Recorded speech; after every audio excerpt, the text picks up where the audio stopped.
Hey everyone, and welcome back to the channel. In this video, we will guide you on how to create arrow animations on CapCut PC. So let's dive right in. First, open CapCut and import the video clip you want to add the arrow to. Now, instead of using a fancy arrow image, we'll create a simple one using text. Head over to the Text tool and add a text box. In the text box, type a few dashes followed by a greater than symbol to create the arrow shape. To make the arrow cleaner, adjust the character spacing by tapping on the double A icon and setting the value to -2. This will bring the dashes closer together. Now comes the magic. Locate your timeline at the bottom of the screen. Find the text layer you just created and right-click on it. From the menu that pops up, choose Create Compound Clip. This groups the text and allows us to animate it.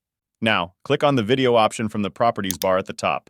Next, tap on the Mask tool. You'll see different shapes. Choose the horizontal rectangle mask. Here's the cool part. Rotate the mask 90 degrees so it covers the entire height of the arrow. And move it to the start of the arrow. After that, move the playhead to the beginning of the video. Now, to add the animation, click on the diamond icon next to the position in Mask Properties. This adds a keyframe, which defines the mask's starting position.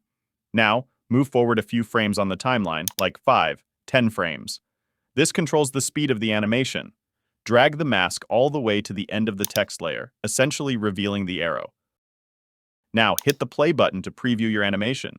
You should see the arrow smoothly sliding in from left to right. Feel free to adjust the speed of the animation by playing with the distance you move the mask on the timeline between keyframes. You can also experiment with different mask shapes for various arrow styles. And there you have it.